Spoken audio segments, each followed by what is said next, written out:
सभी विद्यार्थियों को मेरा नमस्कार। सीजीबीएसई अर्थात छत्तीसगढ़ बोर्ड कक्षा 10वीं विषय गणित अध्याय 8 बैंकिंग एवं कराधान एक प्रश्नावली 8.2 का आज के हम इस वीडियो में संपूर्ण हल बेसिक कॉन्सेप्ट के साथ करने जा रहे हैं, जिसमें हम ये जानेंगे कि आयकर की गणना किस प्रकार की जाती है। चलिए, सभी विद्यार्थियों का मैं अपने इस प्यारे से YouTube चैनल में हार्दिक अभिनंदन एवं स्वागत करता हूं, जिसका नाम है BK मैथ्स एजुकेशन।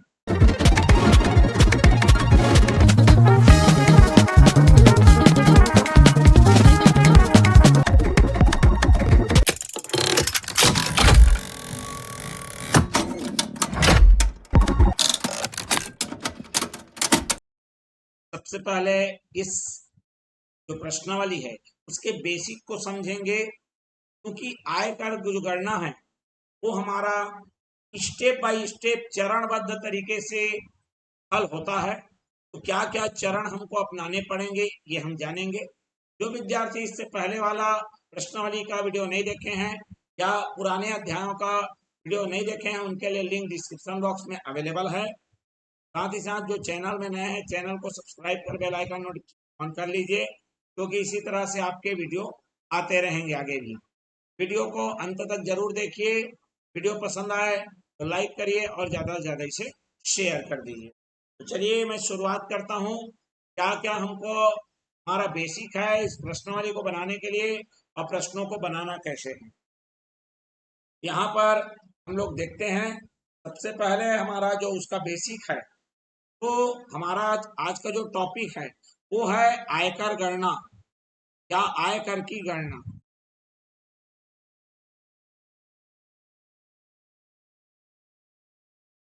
तो आयकर की गणना है वो निम्न चरणों में होती है, ठीक है। तो आयकर की गणना के चरण अंग्रेजी में स्टेप्स लिखेंगे हम। तो पहला स्टेप है कि कोई व्यक्ति, समझ रहे हैं बात को, कोई व्यक्ति है वो वर्ष भर में, साल भर में, एक वित्तीय वर्ष में कितना कमा रहा है। तो यहाँ पर सबसे पहला जो मुख्य आएगा, पहला पॉइंट, वो है उसकी वार्षिक आय। सबसे पहले हम उसका वार्षिक आय जानेंगे। दूसरा है विशेष छूट।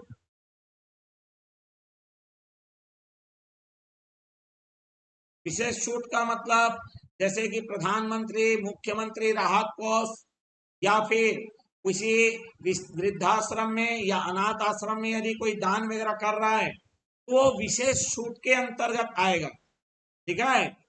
राहत कोष या दान, ये विशेष छूट में आएगा। उसके पश्चात है, तो इसका मतलब हम लोग क्या करेंगे, तीसरा स्टेप, ठीक है। तो यहाँ पर देख लो, तीसरा स्टेप में क्या करना है, निवेश पर कटौती।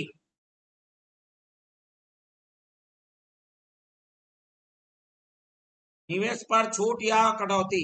यदि आप कहीं LIC या GPF, समूह बीमा, इस तरह से जो हमारे एक चार्ट मैं बताऊंगा इसके बाद, इसमें किसमें आप जमा करोगे तो आपको कितनी कितनी छूट मिलेगी, ठीक है। कौन कौन से राशियों पर आपको छूट मिलेगी या निवेश पर छूट मिलेगा, मैं अभी चार्ट पूरा बताऊंगा। क्लियर हो गया बात।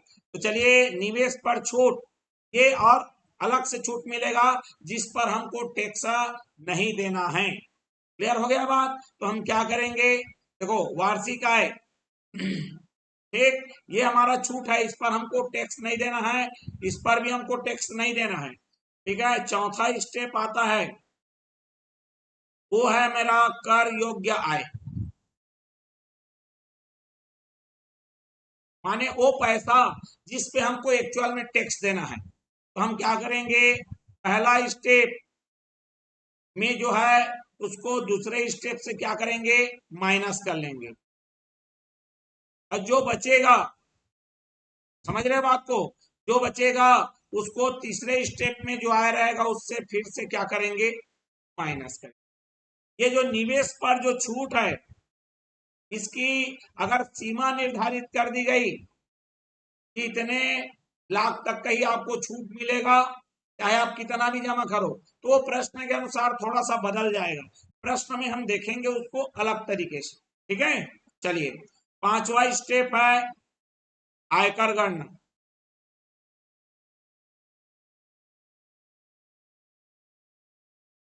जिसको हम बोलेंगे दे आयकर, माने हमको कितना आयकर देना है। क्लियर हो गया बात? ये कैसे होगा? हमारा आयकर स्लैब से। अब ये आयकर स्लैब क्या है?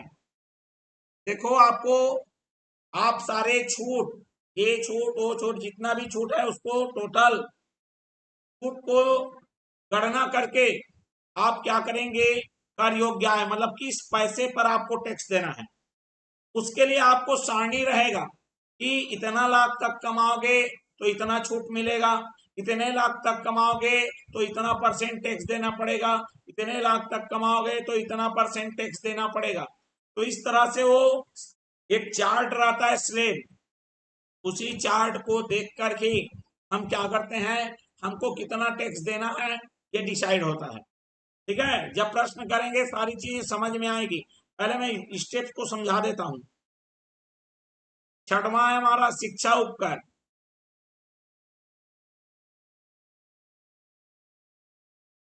ये शिक्षा उपकर क्या है?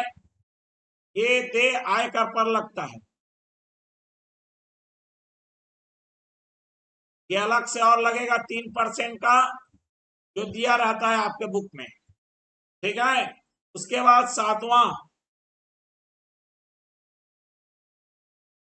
सातवां ये है हमारा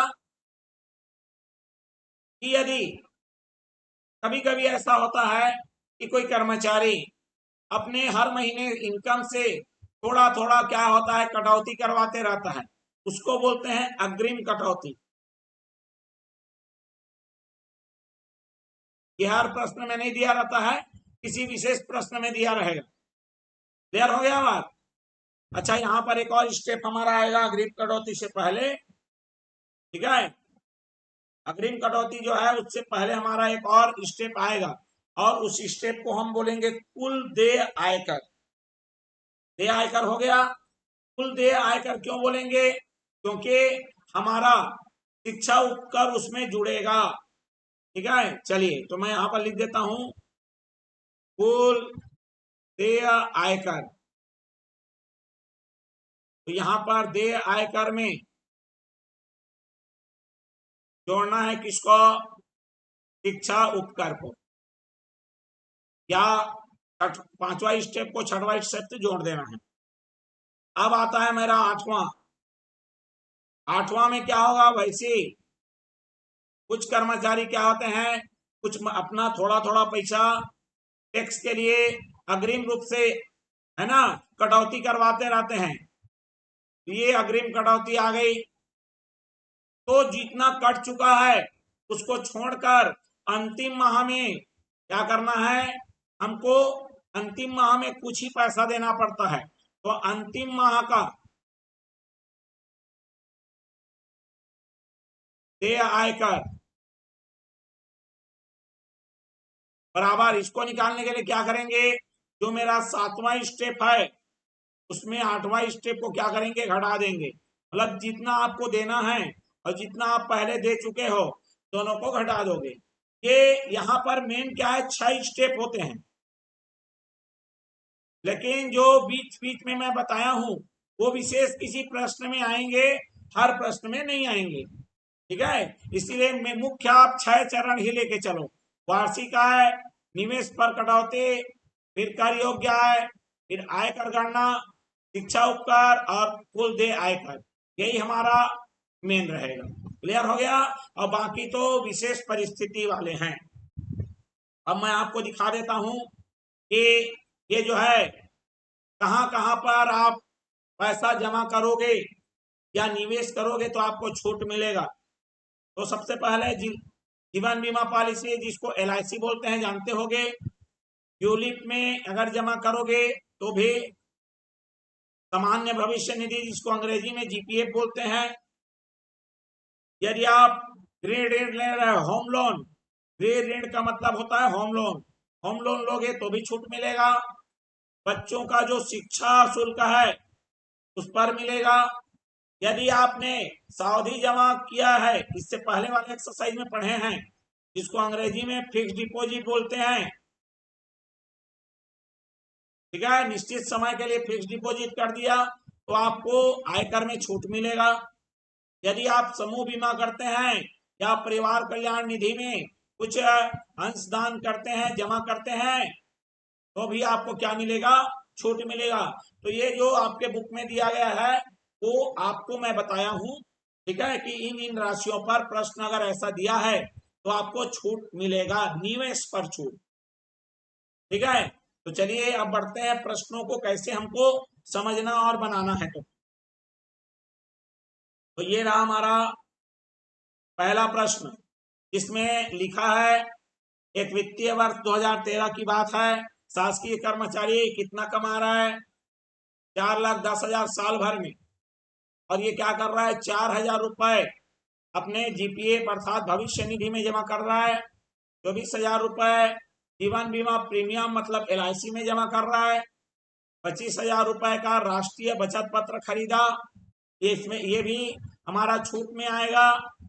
एक उसके बाद ये देखो, अब ये विशेष छूट में आ जाएगा, प्रधानमंत्री राहत कोष में जो 100% कर मुक्त है 20,000 रुपए, और वृद्धाश्रम में कितना दान दे रहा है, 12,000, लेकिन वृद्धाश्रम का मात्र 50% छूट मिलेगा, ठीक। और सभी बचत पर देखो, ये सेविंग है, सेविंग, सभी बचत पर जो आप बचत करोगे, समझ रहे हो, आपको निवेश करके बचत करोगे तो उस पर अधिकतम 1,00,000 छूट ही मिलेगा। अगर 1,00,000 से आप ज्यादा बचत भी कर लिए, निवेश भी कर लिए, तो मात्र आपको 1,00,000 का ही फायदा मिलेगा, उसके ऊपर का फायदा नहीं मिलेगा। और जिस मैं स्लेब की बात कर रहा था, ये वही आयकर स्लेब है, इसमें बता दिया गया है कि आप कितना कमाओगे तो आपको कितने % टैक्स देना पड़ेगा। और फिर ये शिक्षा उपकर की बात जो मैं बताया, ये 2 और 1 कितना %, टोटल 3%, क्लियर हो गया। तो चलिए अब प्रश्न को हल कैसे करते हैं, एक एक स्टेप जो बताया हूं उसी तरह से चलते हैं। सबसे पहला है हमारा सॉल्यूशन, लिखता हूं मैं, इसके अंतर्गत पहला स्टेप है कुल वार्षिक आय। पहला स्टेप यही है, जो साल भर में कितना कमा रहा है, साल भर में कितना कमा रहा है, 4,10,000, ठीक। दूसरा विशेष छूट, जो प्रधानमंत्री वाला है और वृद्धाश्रम वाला है, उसको विशेष छूट में रखेंगे हम। वो क्या है, मेरा दान किया है एक बार 20,000 रुपए प्लस 12,000 का 50%, 12,000 का 50%, 50% माने आधा होता है, ये आ जाएगा मेरा 20,000 धन 6,000, जो कि आ गया मेरा 26,000, ठीक है। तो ये छूट के पश्चात, विशेष छूट के पश्चात आए। चलिए तीसरा मैं लिख लेता हूं, विशेष छूट के पश्चात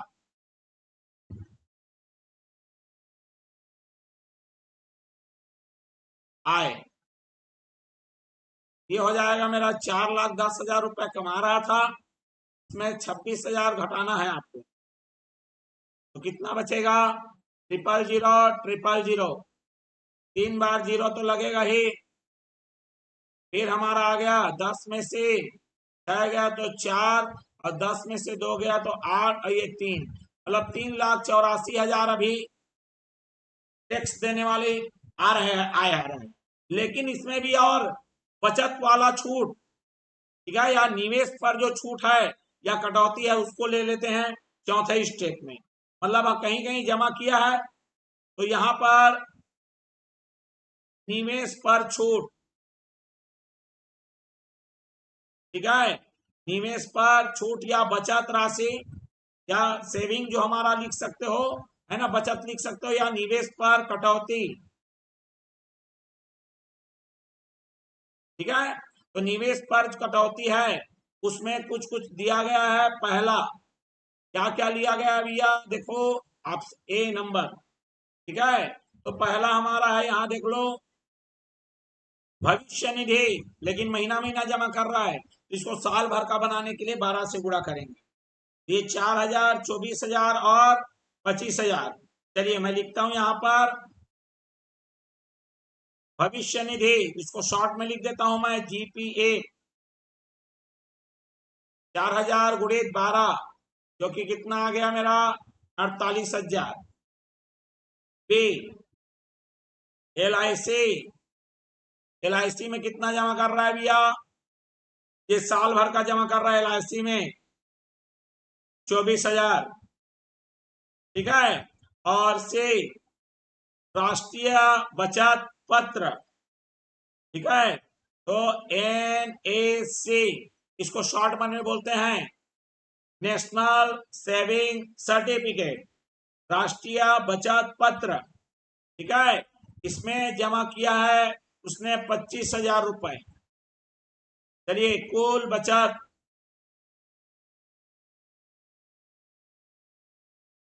कुल बचत हो उसका कितना हो गया देख लो, इस पर छूट मिलेगा, आ गया 000 आ गया, 8 4 12 5 17, 4 4 8 और 1 9, 97,000 का और छूट मिलेगा, ठीक।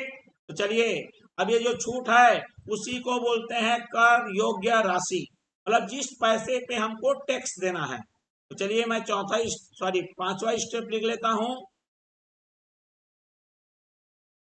कर योग्य आय, मतलब जिस पर हमको टैक्स देना है। क्या करेंगे, ये बचत कितना आय बचा हुआ है दान वान करने के बाद, 3,84,000 में घटा देंगे 97,000 को, ठीक है। ये कितना बचेगा भैया, मुद्दा ये है कितना बचेगा। चलिए घटाइए, तो घटाने पर क्या आएगा आपको, ये देखो कितना आ रहा है, बराबर में बगल में लिखता हूं 000, मतलब 3 तो जीरो तो रहेगा बगल में, 14 में से 7 गया तो 7, क्लियर हो गया बात। उसके बाद ये आ गया 17 में से 9 गया तो 8, फिर हमारे पास ये 2 आ गया, तो 2 लाख आया है और 87,000, 2,87,000, ये हमारा क्या हो गया है, हमको इतना क्या करना है, इतने पैसे पर टैक्स देना है। लेकिन आपका एक स्लैब बना हुआ है, बोल रहा है अगर 2 लाख तक कमाएगा तो शून्य, मतलब पैसा ही नहीं देना है। लेकिन अगर 2 लाख से 5 लाख के बीच कमाएगा तो उसका 10% देना है। चलिए तो इसका मतलब इसको स्टेप बाय स्टेप करते हैं, ठीक है। चलिए तो हमारे पास जो छठवां आएगा वो है देय आयकर। पहला 2 लाख तक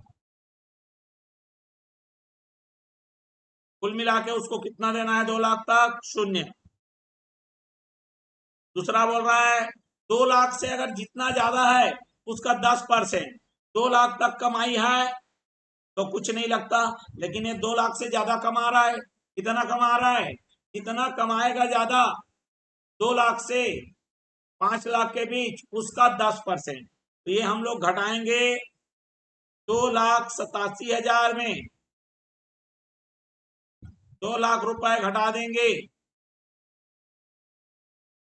ठीक है। तो बचेगा उसी का क्या करना है मेरे को, 10%। तो कितना बचा, 87,000, है ना। इसी का क्या करना है मेरे को, 10% लेना है, 10/100, 0,0,0,0, आंसर कितना आ गया, 8,700, ठीक। अब इसी पर मेरे को क्या देना है, शिक्षा उपकर। चलिए अगला स्टेप मेरा रहेगा और वो रहेगा मेरा 7वां, शिक्षा उपकर। चलिए शिक्षा उपकर कितना आएगा, ये देख लो। शिक्षा उपकर रहेगा आपका, इसका 3% लिखा है ना यहाँ पर, देख लो 3%, 2 और 1 3%, तो 3% एक्स्ट्रा देना पड़ेगा, इस पे लगेगा देय आयकर पर।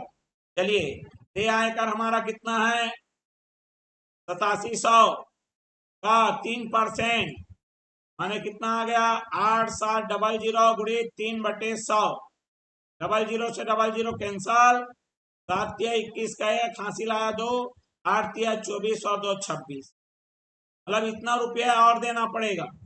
अब अंतिम में हमारा 8वां स्टेप होगा, वो होगा कुल देय आयकर,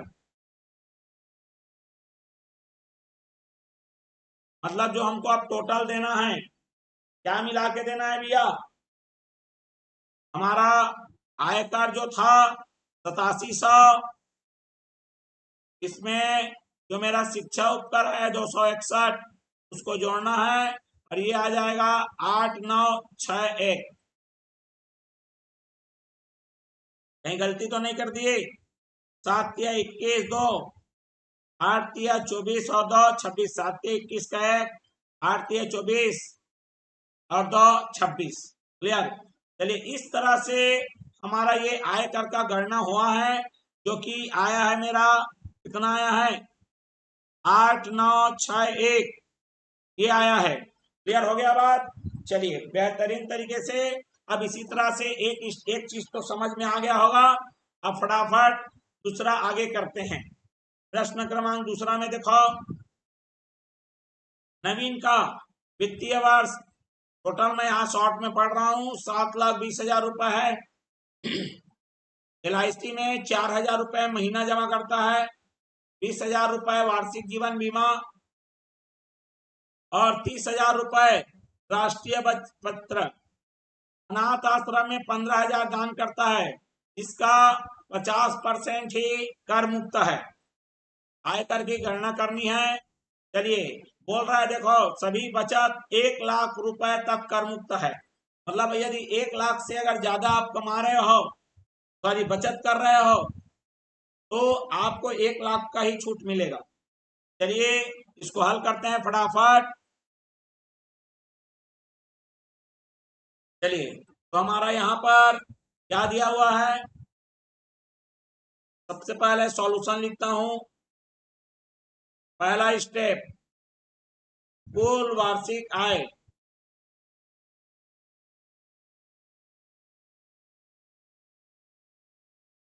कुल वार्षिक आय कितना है भैया, ये तो पहला का हो गया। दूसरा देखो, हाँ 7,20,000, ठीक है, 7 लाख और 20,000। उसके पश्चात क्या है हमारे पास, जो है वो है भविष्य निधि है। 2-3 चीजें हैं, समझ रहे हो बात को, क्या क्या है, भविष्य निधि है और क्या है, और है जीवन बीमा है और राष्ट्रीय बचत पत्र है भैया।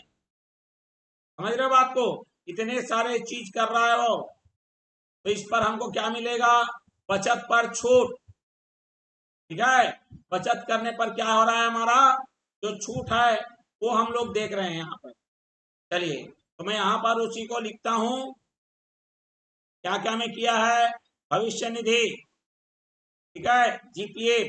चलो यहाँ पर कोई अच्छा दान भी तो है ना, दान, चलिए वो विशेष छूट के अंदर आएगा।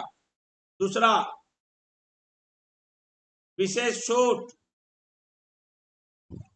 ठीक है, 15,000 का 50%, 15,000 का 50%, कितना आएगा मेरा, 7,500। 50% माने आधा, ठीक है। तो थर्ड स्टेप रहेगा विशेष छूट पश्चात, विशेष छूट पश्चात आय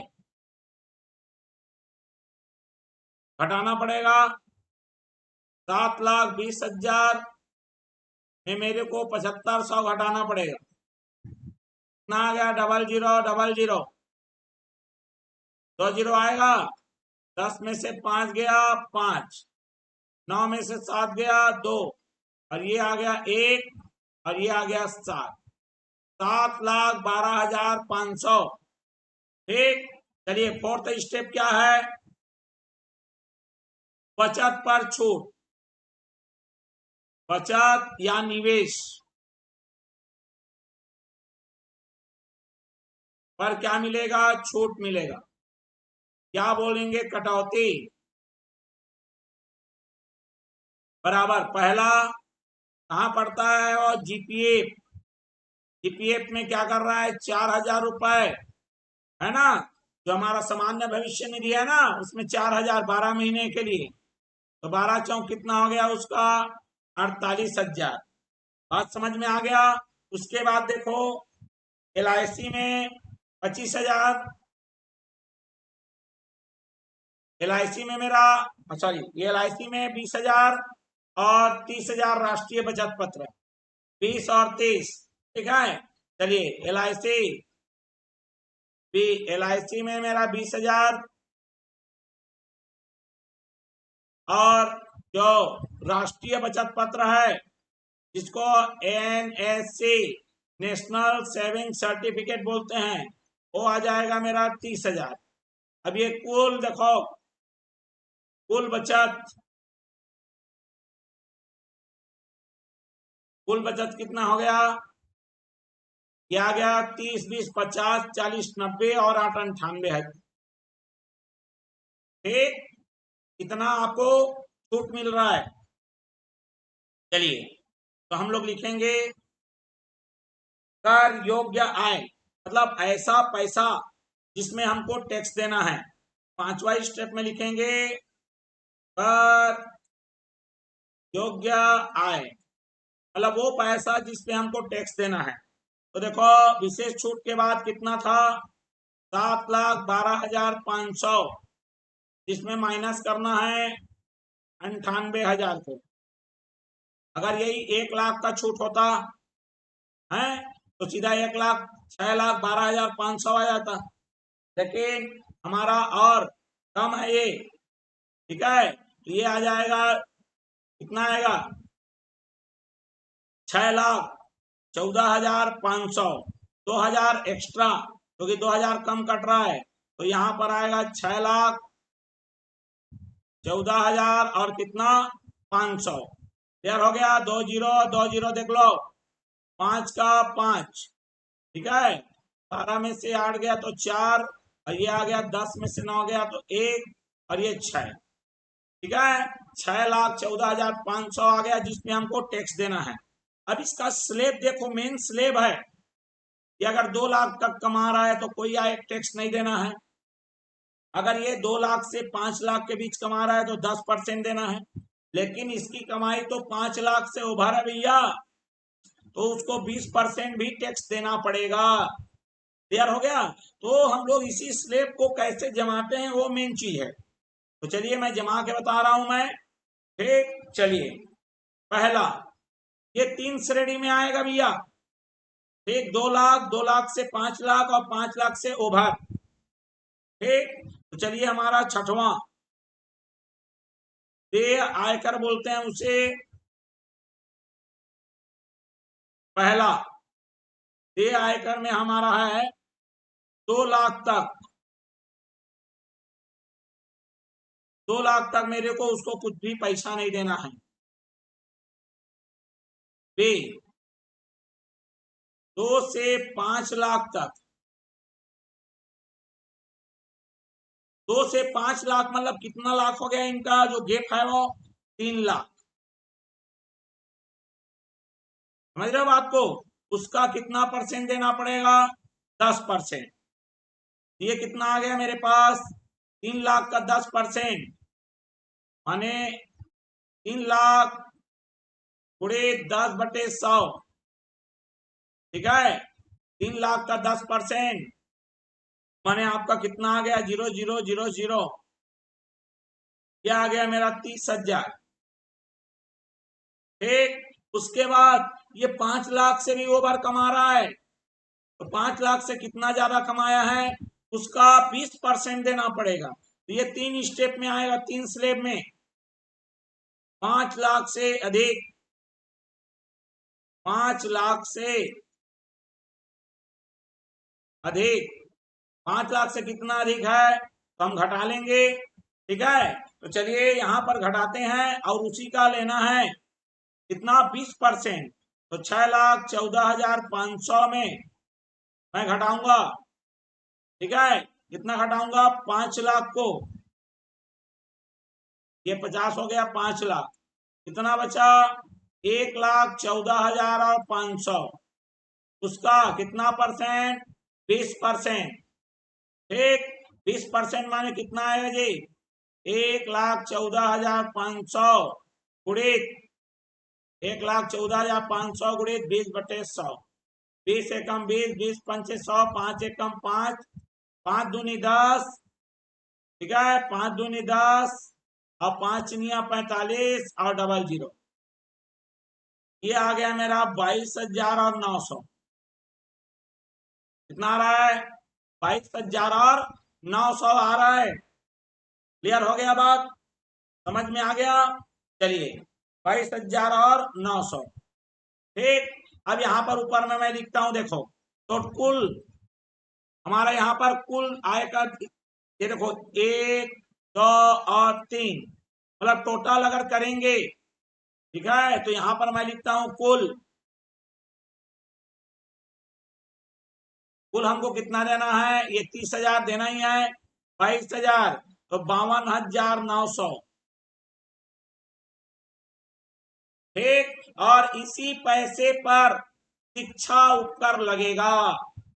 तो चलिए 7वां स्टेप ले लेता हूं मैं, शिक्षा उपकर की, जो कि मेरा दे आयकर मेरा है 52,900, उसका 3% कितना आ जाएगा, 52,900 गुणित 3/100, 0 0 कैंसल, 9 तिया 27 का 7 हासिल आए 2, 3 दूने 6 और 2 8 और 5 तिया 15, मतलब 1,587 रुपया और देना पड़ेगा। ठीक है, तो चलिए यहां पर अब समझते हैं और लेके आते हैं कितना आएगा। तो यहां पर अंतिम में कुल देय आयकर, 8वां स्टेप, कुल देय आयकर बराबर में क्या आएगा, इधर पहले से कितना आ चुका है, 52,900 प्लस 1587, कितना आएगा, 87 तो आएगा ये भैया, है ना। 9 5 14 का 4 हासिल आया 1 1 1 2 3 4, ये आ गया 54,487। ठीक है, कितना आया भैया, 54,487। इस तरीके से ये बनेगा। अगला देख लेते हैं। ठीक है, देखो प्रश्न हमारा इसी से सॉल्व होगा, इसी तरह से होगा। क्लियर हो गया, ये लंबे लंबे तो है ही।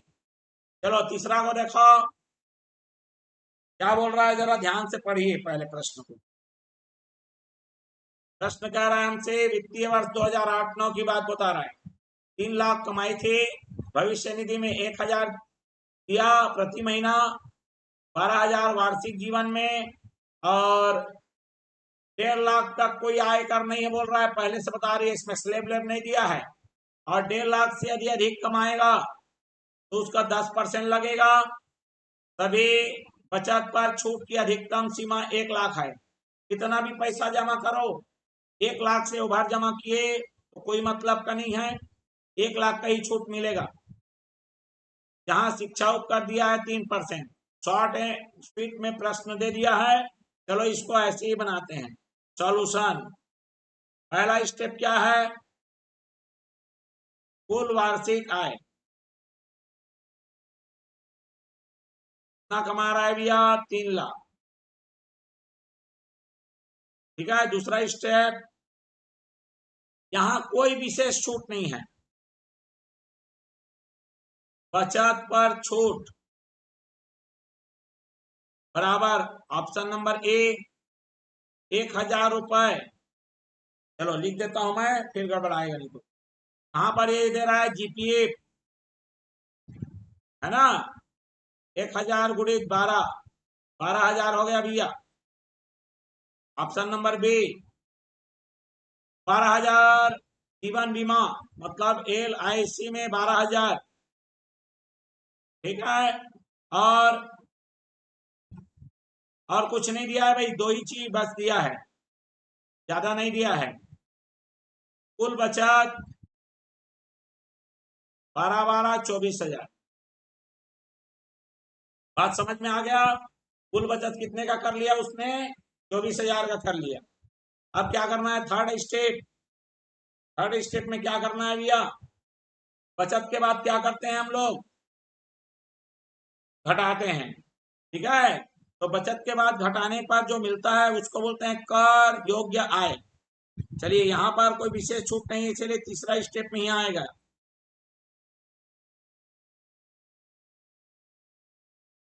कर योग्य आय, भैया 3 लाख कमा रहा था।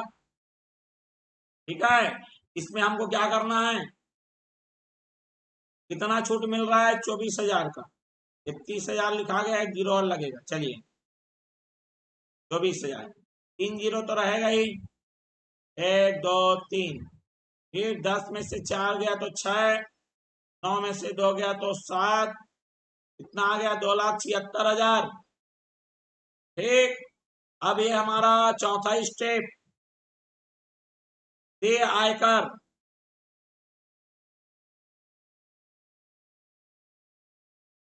दे आयकर में हमारा रहेगा पहला देखो 1.5 लाख तक, है ना, 1.5 लाख लिखा है, मतलब 1,50,000 तक कितना पैसा देना है? देना ही नहीं है। दूसरा, ये 1.5 लाख से जितना कमा रहा है ज्यादा, उसका 10% देना है मात्र।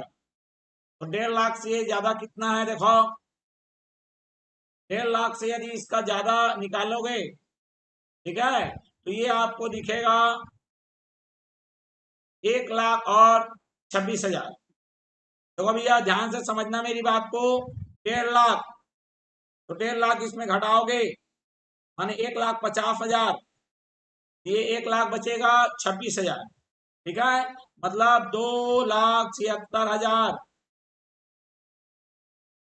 में घटाओगे 1.5 लाख रुपए। ठीक, और इस 1.5 लाख का करोगे कितना परसेंट? 10%। बोला है ना यहाँ पर, देखो 1.5 लाख से अधिक का 10%, तो जो कि आ गया 1,26,000 का 10%। तो का मतलब गुड़ा होता है? का मतलब गुड़ा होता है भैया गणित की भाषा में, का मतलब गुड़ा। ठीक, 1 लाख मेरा कितना है? 26,000 गुड़े 10%, 10 बटे कितना? 100, 0 0 0 0, कितना आ गया? 12,600 आ गया।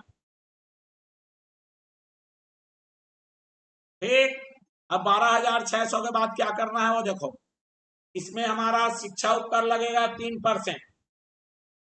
समझ में आ गया बात? चलिए लगाते हैं यहाँ पर पांचवा स्टेप में शिक्षा उपकर।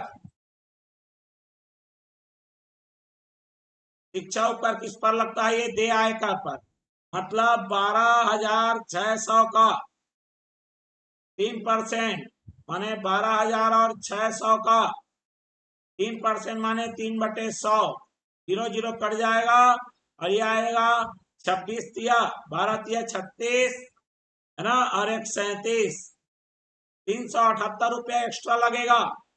और अंतिम स्टेप हमारा हो जाएगा कुल देय आयकर, जो कि हमारा आएगा 12,600 तो देना ही पड़ेगा, प्लस 378 रुपया और देना पड़ेगा, ये आ जाएगा 12,978। क्लियर हो गया बात? और इस तरह से कुल देय आयकर हमारी गणना हो गई। क्लियर है? चौथे में आ जाते हैं हम। ठीक है, तो चलिए आज हमारा ये जो चौथा में है पहले समय देख लेते हैं। चलिए, समय इसमें काफी हो गया है क्योंकि ये लंबा चौड़ा प्रश्न है भाई। तो यहाँ पर मैं अगले वाले वीडियो में सारे प्रश्नों को, जो शेष बचे हुए हमारे पास 7 प्रश्न हैं, तो शेष को मैं अगले वाले भाग में लेकर आऊंगा क्योंकि समय काफी हो चला है। क्लियर हो गया बात? तो चलिए, ये वीडियो आपको पसंद आया होगा। पसंद आया होगा तो क्या करिए, लाइक करिए, ज्यादा से ज्यादा इसे शेयर करिए, और चैनल में नए हैं तो सब्सक्राइब कर बेल आइकन नोटिफिकेशन ऑन कर लीजिए। जो पिछला वाला वीडियो नहीं देख पाए हैं, पिछले प्रश्नावली का या अन्य और जो हमारे चैप्टर्स हैं उनका, तो उसके लिए लिंक डिस्क्रिप्शन बॉक्स में अवेलेबल है, वहां से आप देख सकते हैं। तो चलिए, फिर मिलते हैं अगले सेशन में, मतलब इसका अगला भाग लेकर। तब तक के लिए सभी विद्यार्थियों को मेरा धन्यवाद एवं नमस्कार।